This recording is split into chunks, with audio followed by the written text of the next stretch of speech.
on ne peut pas dire que l'entité sioniste se sente sur le plan militaire, sur le plan économique,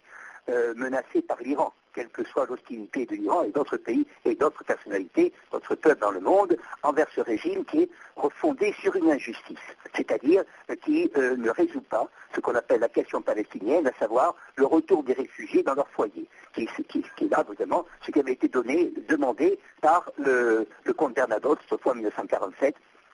avant son assassinat. Voilà. Ceci étant dit, quelle que soit la légitimité ou que soit l'illégitimité ou non du régime sioniste, celui-ci veut empêcher toute solution ou tout État pacifique de relative paix au Proche-Orient afin de pouvoir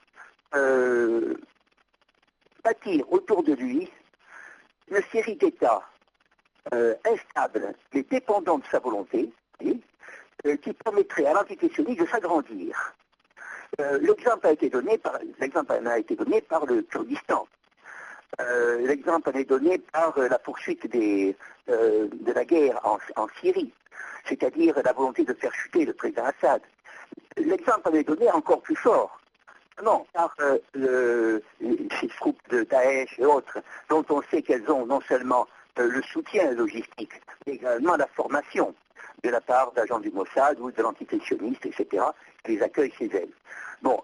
s'il y a un accord entre, ou une recherche d'accord, ça va être un accord partiel, ou un accord, disons, à moyen terme, qui doit être renouvelé, entre les USA, qui ont besoin d'une relative paix pour pouvoir justement affronter ces concurrents que sont la Chine, la Russie, etc., s'il n'y a pas si les États-Unis, recherchent cela, et les Israéliens, l'entité sioniste, disons, ceux qui sont les idéologues du mouvement, savent que sans agitation,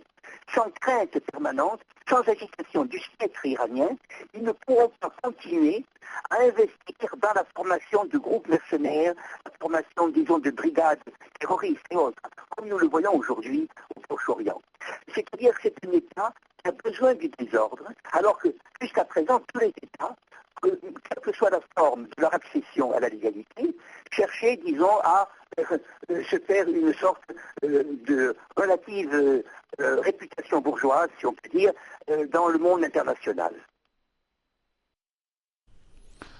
Les ministres des Affaires étrangères des pays membres de l'Organisation de coopération islamique OCI ont insisté sur l'impératif de faire face à l'islamophobie. Le quotidien El Watan, publié en Arabie Saoudite, a écrit que les ministres des Affaires étrangères de l'OCI ont émis un communiqué lors de leur réunion annuelle à l'Assemblée générale de l'ONU, dans lequel ils ont insisté